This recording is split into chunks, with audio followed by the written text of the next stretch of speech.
Buenos días. Muchas gracias a los organizadores por la invitación. La verdad es que es un honor estar aquí en este encuentro, en este foro de lanzamiento de ideas alrededor de la innovación, y es un orgullo ser parte de él. Sobre todo gracias a ustedes, a vosotros, permitir que os tutee, por la asistencia y sobre todo por estar presentes ahí, porque sois la razón de acontecimientos como este. Me gustaría empezar hablando de un empresario que ha sido modelo en España, que es Tomás Pascual, el que fuera presidente y fundador del Grupo Leche Pascual. Decía esta persona que no habían sectores maduros, sino empresarios sin ideas. Y decía esta frase cuando le preguntaban cómo había sido capaz de generar tantas innovaciones, tantos buenos productos, en un sector tan tradicional como es el alimentario, ¿no? Tan clásico y tradicional como es el alimentario. Personalmente creo que hoy más que nunca necesitamos empresarios con ideas que nos hagan crecer como individuos, como empresas y sobre todo que nos hagan crecer como región y como país, ¿no? Más que nunca necesitamos este tipo de materia prima. Y personalmente también creo que estos empresarios con ideas, cuando consiguen destacar del resto de competidores, del resto de su entorno, es cuando logran el éxito, y lo hacen por una sencilla razón. Y es porque logran entender qué es lo que está requiriendo el mercado. Logran entender qué es lo que están pidiendo los consumidores y son capaces de traducirlo en forma de productos y servicios.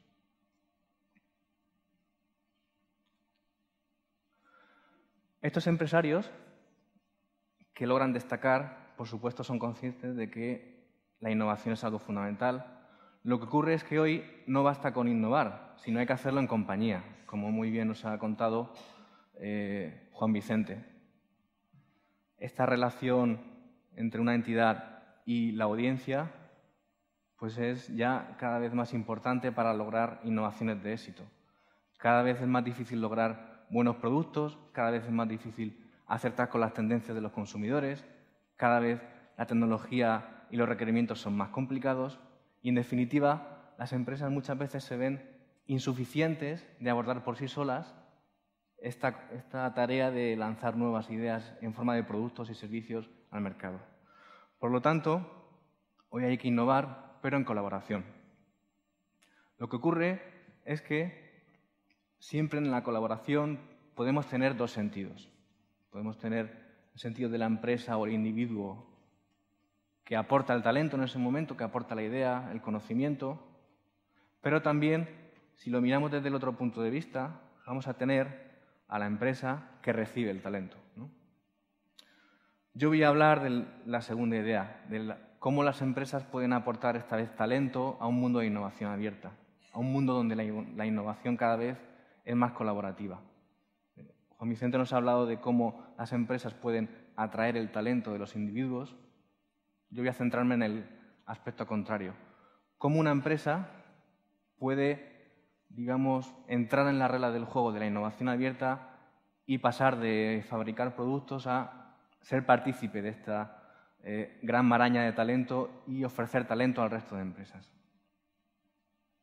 Y lo voy a explicar con un caso muy sencillo, que es el de una empresa pequeña, una empresa tradicional, que en mi opinión es muy interesante porque va a ayudar a los empresarios a canalizar mejor las ideas de cómo ellos pueden participar en la innovación abierta. No estamos hablando de HP o Google o grandes empresas, sino de empresas más modestas que yo creo que reflejan un poco el tejido real que tenemos en cualquier región española. Y voy a presentar el caso de una empresa valenciana que se llama Hummel, es una empresa tradicional del sector alimentario que fabrica salsas y mermeladas para el gran consumidor y el canal de hostelería. Es una empresa que nació pues, a principios de los años 80 y está situada pues, cerca de la playa de Gandía. Y actualmente la generación que dirige la empresa es la segunda, con lo cual están en fase de expansión, ¿no? Como suele ser habitual en este tipo de empresas familiares.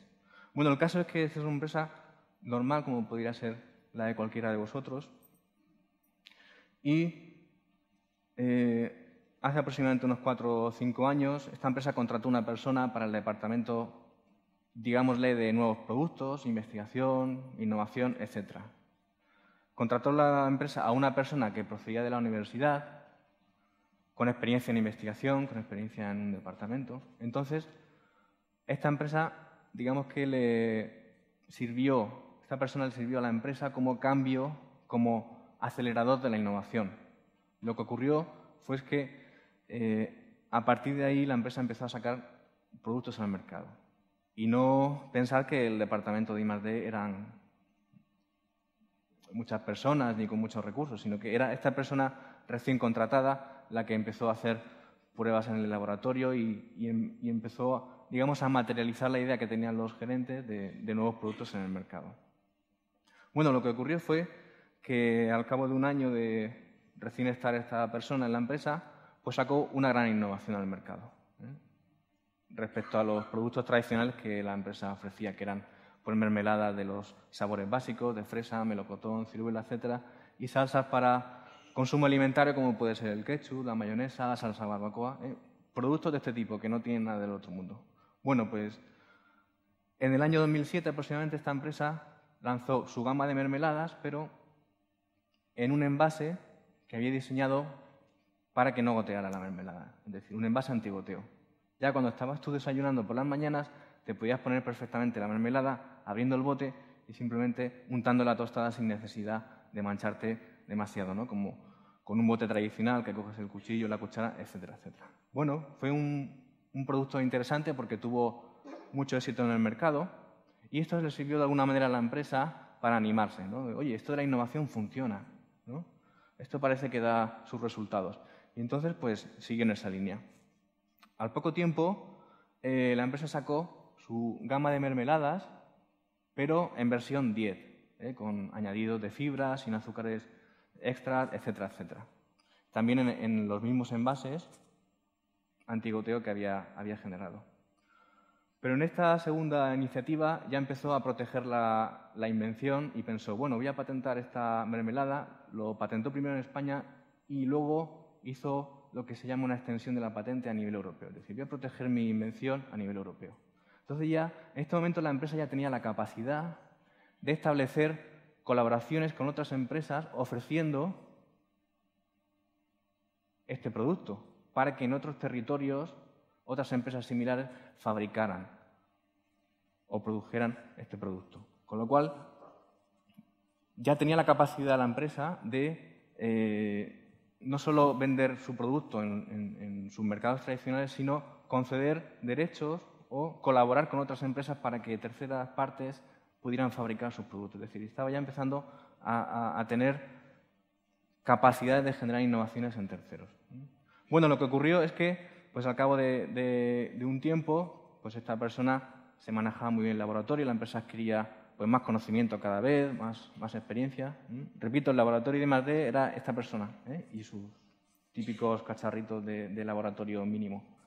Bueno, lo que ocurrió es que esta empresa pensó, bueno, pues sabemos fabricar muy bien mermeladas nuevas, salsas nuevas, pero nosotros no podemos producirlas todas en el mercado. Entonces, se les ocurrió crear un servicio para producir salsas y nuevas mermeladas en otros clientes, para producir rellenos alimentarios, cremas, etcétera, etcétera. Y prueba de ello es que tienen clientes conocidos que les han comprado este servicio. Es decir, la empresa, aparte de vender sus mermeladas, fabrica rellenos de mermeladas para otros, con otro tipo de requerimientos. Va pasando el tiempo y entonces se dan cuenta que este servicio es más interesante, le van contratando grandes empresas, van haciendo otros mercados, entonces dice, oye, pues vamos a independizar como este nuevo servicio de la empresa y para ello crean la marca Humeltec, ¿no?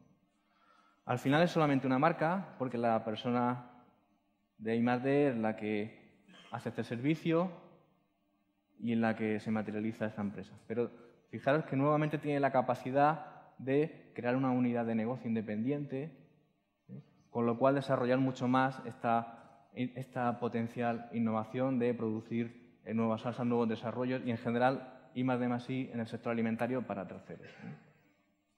Con lo cual, la conclusión de esta historia es: la empresa ha pasado de fabricar productos y servicios innovadores, es decir, de su mermelada antigoteo, a crear innovaciones para otros, es decir, a tener el potencial de que otros usen su conocimiento para crear innovaciones. Entonces, la empresa ha pasado a ofrecer servicios de innovación a terceros, a tener la capacidad de crear alianzas para explotar innovaciones en colaboración con otros, incluso para externalizar negocios innovadores, nuevas líneas muy dinámicas que quizá fueran interesantes separarlas del núcleo de la empresa para que tuvieran su vida propia.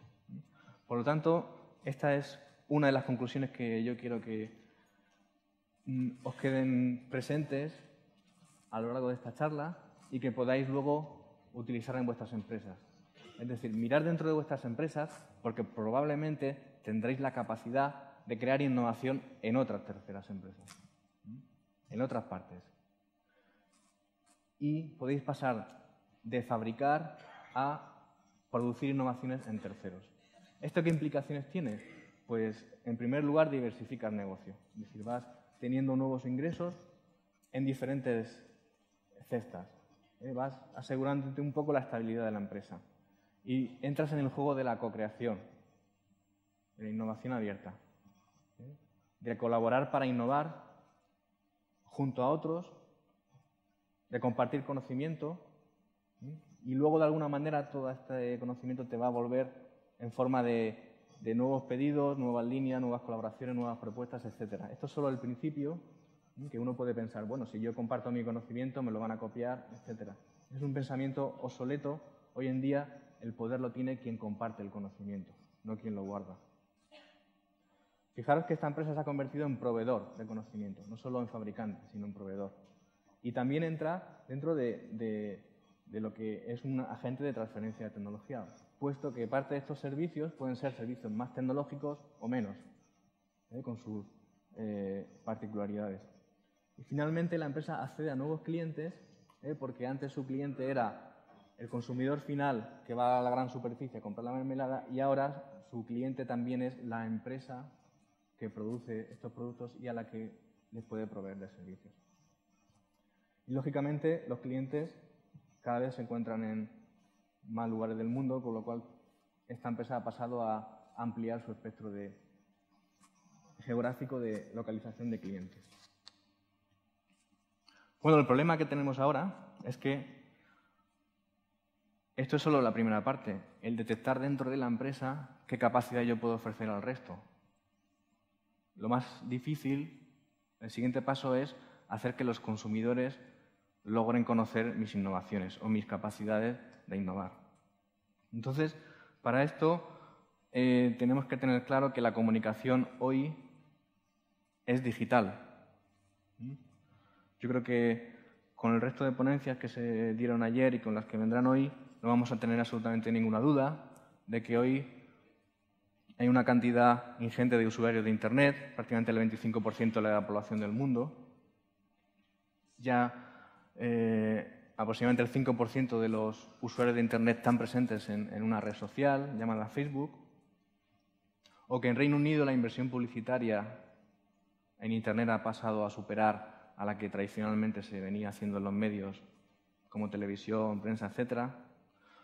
O que ya prácticamente cada ciudadano, cada habitante del mundo tiene una cuenta de móvil, es usuario de móvil. Y la mitad de estos ya son móviles inteligentes. Con lo cual, hablar de comunicación hoy es hablar de comunicación en términos digitales.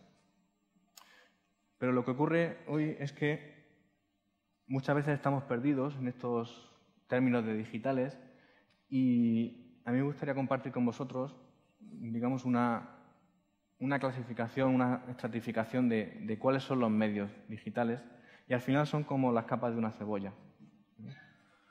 En el corazón de todo estarían los medios sociales o web 2.0, que estamos hablando de los blogs, los microblogs, las redes sociales o todas estas redes de difusión de contenido, vídeos, imágenes, etc. Esto sería el corazón, los medios sociales. Pero alrededor de esto hay una siguiente capa en la que podemos hablar de utilizar el marketing a través del email. Esto no ha muerto, esto hay que rejuvenecerlo, aumentando la calidad de la información y, por supuesto, respetando a los usuarios. Pero también hablando de publicidad online, es decir, esta publicidad que aparece en Google cuando hacemos cualquier búsqueda, o también trabajar o mejorar la forma en la que nuestras páginas aparecen de forma natural, ¿no? El posicionamiento. Esto sería una siguiente capa de herramientas o de medios también digitales, pero no están considerados como medios sociales, pero sí de Internet o online porque se trabaja en Internet. Y finalmente, alrededor de esto sería otra capa en donde ya hablaríamos de televisión digital, móvil, entornos 3D, etcétera, etcétera, que ya no estaría totalmente centrado en Internet, sino en tecnologías digitales, aunque hoy en día ya todo está interconectado, porque hablar de un teléfono móvil ya con conexión a Internet es algo habitual, ¿no? Por lo tanto, teníamos unas innovaciones que hemos detectado en nuestra empresa, hay que comunicarlas, pero hoy la comunicación es digital. En estos medios que estamos hablando ahora. Estos medios tienen que ser totalmente compatibles con las acciones tradicionales de comunicación que hacemos y desechar las que se han quedado obsoletas. Ahora, el reto para triunfar en esto consiste en tener claro una cosa. Estos medios no funcionan como la publicidad tradicional o como los medios de comunicación tradicionales. Aquí no se trata de que la empresa Hummel haga una nota de prensa de que ha sacado la mermelada de fresa o de que ha lanzado un servicio de innovación, de creación de cremas pasteleras para otras empresas y lo cuelga en su blog o lo envía a un foro, etcétera, etcétera. Aquí no se trata de tener una actitud pasiva, sino que hay que interactuar con los usuarios. Hay que hablar con ellos. Hay una palabra mágica aquí que es conversar. Hay que conversar con la audiencia, como decía Juan Vicente, en un sentido de dos direcciones. Es decir, yo no voy a mandar una nota de prensa y punto, sino que tengo que ver cómo trato esa información. Tengo que captar el interés de aquel que me está escuchando en la red para hacerle ver que yo he sacado un nuevo producto, pero que también me interesa su opinión. Este es el principal reto que tienen las empresas para entender los medios digitales. Es decir, no funcionan como los tradicionales. Hay que hacer un esfuerzo extra. Nos tenemos que meter en el foro de los medios digitales y ponernos a hablar, ponernos a conversar. Y una de las ideas que yo creo que pueden ser interesantes es traducir esta conversación en comunidades online, comunidades digitales o comunidades distribuidas pues un poquito en los usuarios que te siguen en el blog, otras comunidades de otra parte de usuarios que te van a seguir en el Facebook, otros que te seguirán en otras redes sociales, etcétera. Y al final, todo esto la empresa, ¿cómo lo puede utilizar? Pues esta conversación la puede materializar en crear comunidades. Y volviendo al ejemplo de Hummel, hemos visto que esta empresa ha pasado de fabricar productos, la mermelada en el envase antigoteo, a proveer de servicios. Yo aquí me gusta distinguir dos tipos de comunidades. Si tú tienes un producto nuevo, interesante, innovador para el cliente, probablemente te funcione crear o participar una comunidad online en la que tú trabajes alrededor de las funciones o características de tu producto o alrededor de los valores que representa tu producto. Eso sería una idea de cómo Hummel podría difundir este producto a través de la red. Crear una comunidad de usuarios centrados alrededor de lo que representa mi producto o mi gama de productos. En cambio, esto no funciona igual para la difusión de los servicios. Si yo ofrezco mi servicio de diseño de I+D+I en el sector alimentario, no le va a interesar al consumidor, al ama de casa que va a comprar la mermelada en el supermercado. Entonces nos estamos moviendo en otro tipo de comunidades, comunidades centradas en la innovación. Y ya entraría en línea con todo lo que nos ha presentado el ponente anterior, ¿no? Con las comunidades de innovadores, comunidades de ideas, ¿no? Por lo tanto, yo, empresa, detecto mis capacidades de innovar, las tengo que comunicar en medios online, pero estos medios online tengo que mojarme, tengo que hablar con la gente.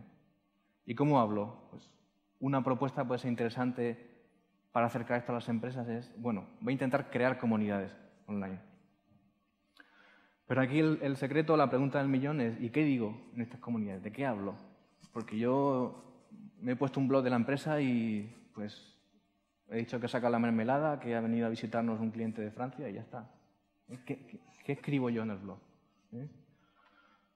A mí me funciona bien este truco y es agrupar el contenido o lo que yo voy a escribir en los medios sociales en 3 ejes. Uno es la empresa, otro es el entorno y otro es los valores que represento. Es decir, Hummel podría, por ejemplo, hablar de la misión, la estrategia que tiene la empresa respecto a cómo se plantean sus productos, los productos que va sacando, sus novedades, es decir, todo la empresa, todo lo que se cuece dentro de la empresa y que pueda ser interesante comunicarlo, eso sería un punto. Otro punto es la empresa en el mercado, es decir, qué vida tienen los productos, qué clientes más interesantes pues voy teniendo, pero sobre todo, cómo va evolucionando el entorno, este mercado donde yo me muevo, cómo yo lo veo, qué opinión tengo sobre esto, es decir, compartir información sobre todos estos aspectos que yo estoy diciendo. Y fijaros qué poder tendría este blog o esta red social de la empresa si los directivos o gerentes de Hummel estuvieran implicados escribiendo, pues hemos leído un informe de tendencias del sector alimentario que parece que para el 2015 pues, la gente va a estar más preocupada en aspectos de colesterol, etcétera, etcétera. Pues en este sentido creemos que pues, es interesante sacar nuevos productos en esa línea, etcétera, etcétera. Esa transparencia, esa naturalidad de hablar de la empresa como si estuvieras hablando con un amigo, eso es lo que hay que trasladar a la red. Y finalmente esto lo complementamos con los valores. Es decir, ¿qué valores o qué misión tengo yo en la empresa? ¿Cómo sirvo yo a la sociedad y a mis clientes? Compartir o identificarme o comentar acciones que yo he visto que pueden ir en línea en mis valores. Al final, todo eso hace una información que puede ser útil a la empresa. Y con esto voy creando una comunidad. Y al final obtengo una red de contactos. Pues gente que me sigue en el blog, gente que me sigue en Twitter, gente que me sigue en esta red, etcétera, etcétera. Y todos configuran una comunidad y una red de contactos. Al final lo que ocurre es que yo voy adquiriendo una reputación. Pues mira, Hummel, que empresa más maja, que es transparente, me cuenta lo que ha hecho. No que ha ido a una feria en Dubái y ha expuesto ahí, ¿no? Sino qué sensaciones ha tenido en la feria, cómo ve el mercado, cómo de preocupada está por la crisis, pero al tiempo cómo de preocupado está por los clientes. Eso la gente lo valora y te permite conversar. Es decir, esto puede ser solo el principio de una información de un blog, pero luego lo real es que la gente te vaya contestando, los clientes o otros colegas de empresas, otros técnicos, incluso competidores o gente en la administración, te vaya respondiendo en el blog, te vaya diciendo, oye, pues estoy de acuerdo con cómo tú ves el mercado, no sé si has tenido en cuenta esto o yo no estoy de acuerdo, y la empresa continúa esa conversación. Y esta información que yo cuelgo es solo el principio. Realmente lo interesante es el debate que se origina pues, en los comentarios, en los foros, etcétera, etcétera. Y esa es la riqueza de la red hoy, de los medios digitales. Y eso es el principal obstáculo que tienen las empresas. El pensar la forma tradicional y cambiarla a la forma actual. Bueno, al final, yo utilizaría los medios